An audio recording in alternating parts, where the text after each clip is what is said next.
Mummy હવ તમારે પાણીપુરી ખાવી છે?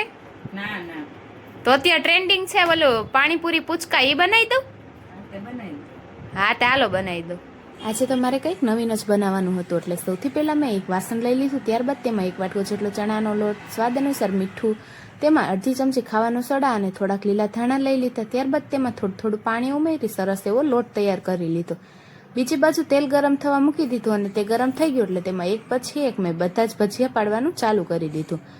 ભજીયા પડી ગયા એટલે તેને 1 થી 1.5 મિનિટ સુધી મેં ફ્રાય થવા દીધા અને એક ડીશમાં કાઢી લીધા. હવે ત્યારબાદ એક મિક્સર જાર લઈ લીધું અને તેમાં 1 વાટકો જેટલા ફુદીનાના પાન, 2 મરચી, 3 થી 4 લસણની કળી, 2 ટુકડા આદુ અને લીલા ધાણા લઈ લીધા. તેમાં 1 ચમચી જેટલી ખાંડ, અડધી ચમચી જેટલું મીઠું અને થોડુંક પાણી ઉમેરી એને મેં મિક્સરમાં ક્રશ કરી લીધું. ત્યારબાદ તેને એક વાસણમાં કાઢી લીધું. તેમાં આપણે 2 ચમચી જેટલું આંબલીનું પાણી ઉમેરી તેમાં અડધી ચમચી જેટલો સિલીસ પેક, સ્વાદ અનુસાર મીઠું, અડધા લીંબુનો રસ અને કાપેલા ઝીણા લીંબુના ટુકડા, કાપેલી ઝીણી ડુંગળી, ઉપરથી લીલા ધાણા એડ કરીને સરસ એવું હલાવી લઈશું. તો તૈયાર થઈ ગયું આપણું ખાટું મીઠું પાણી. હવે તેમાં જે ભજીયા બનાવેલા છે તેમાં એડ કરી દઈશું. તો તૈયાર થઈ ગઈ આપણી નવી રેસીપી. ચાલો મમ્મીને ટેસ્ટ કરાવીએ કેવી બની છે. હવ આ તમારા પાણીપુરી પૂચકા રેડી છે.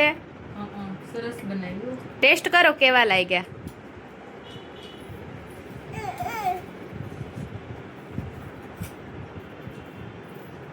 સરસ બની છે.